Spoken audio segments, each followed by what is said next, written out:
Hey everyone, Mike Gillette here.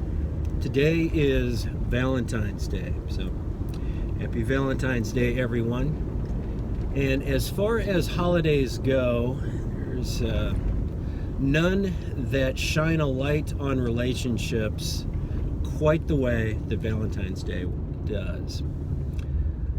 And accordingly, I have some observations about relationships. I'll share one today and a couple more in the coming days.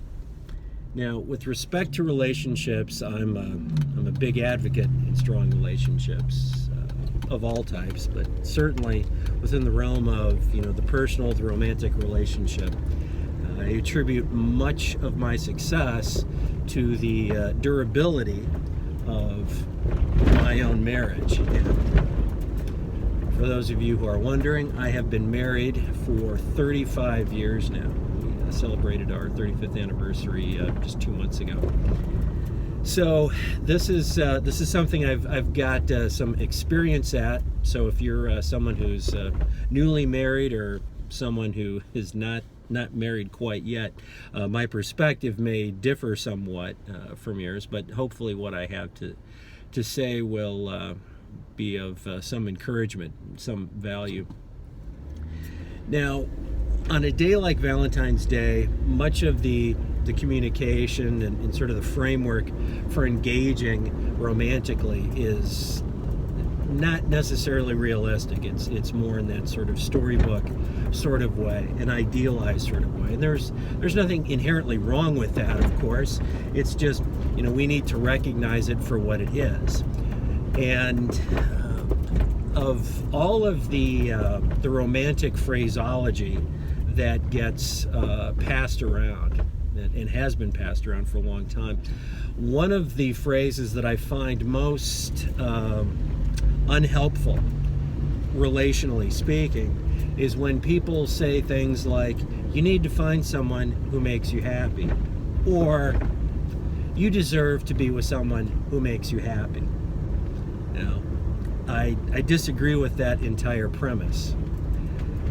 And what I disagree with specifically is the idea that it is someone else's job to make you happy. That's nonsense. You're a grown adult. It's your job to make you happy. It's your job to do the things necessary for you to be happy, for you to feel satisfied in life. You don't need to find someone to make you happy. You need to find someone that you can be happy with. And that's a big distinction.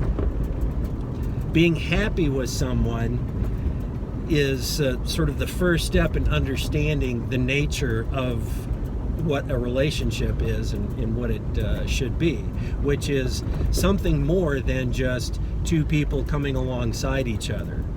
The relationship itself is a third entity. It has value unto itself, so long, obviously, as it is valued.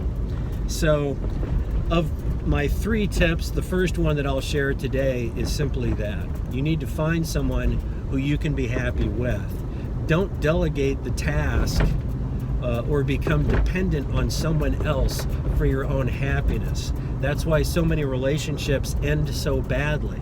So many people are disappointed or disillusioned with the relationships because they buy into this notion that there's someone out there whose function is to make them happy.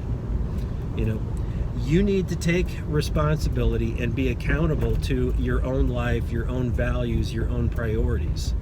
Be a grown-up, and once you're a grown-up, you'll be ready for a relationship.